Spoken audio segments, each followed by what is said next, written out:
Шымкент Сити қалашығында 10 мың орындық Шымкент арена спорт сарайы пайдалануға беріледі. Нысанның эскиздік жобасын халықаралық деңгейдегі компаниялар әзірлеуде. Жоспарға сәйкес Шымкентте ашық ату алаңында су жаңа спорт нысаны бой көтермек. Жоба қаржылық қолдау тапса, оқ ату спорт түрі бойынша Азия, тіпті әлем чемпионаттарының іріктеу сайыстарын 3-ші мегаполисте өткізуге толық мүмкіндік болады. Елдарада ату алаңы бар. Сол жерде де үлкен жоспарымыз бар. Құны 5 миллиардқа жуық құрайтын спорт нысан. Ол жерде жаңа өздеріңіз білесіздер, Олимпиада ойындарында медальдар санынан көп, жеңіл атлетика, жүзу сынды спорт түрлерінен бөлек, оқ ату және қабырғаға ату спорт түрлері де медальдар санынан өте көп медальдар ойнатылады. Сол себептен де біздің ауа райымыздың қолайлығын да пайдалана отырып, осы спорт нысанды іске қоссақ деген жоспарымыз бар. Қазір Қазақстан Республикасының ату спорт түрлері федерациясымен жобалау сметалық құжаттамалары әзірленіп бітті.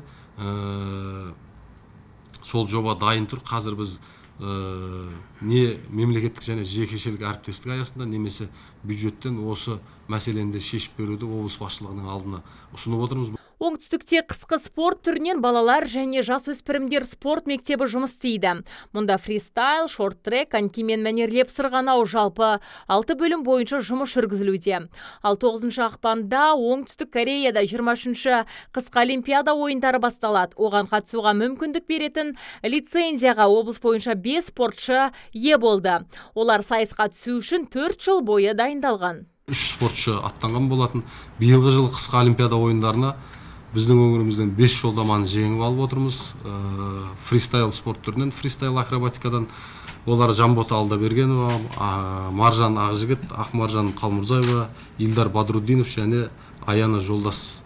Осы 5 спортшы ел құрама сапында облыстың намысын қорғайтын болады. Қазір облыс көлемінде 63 спорт түрлері дамытылуда, оның 38-і олимпиадалыққа жатады.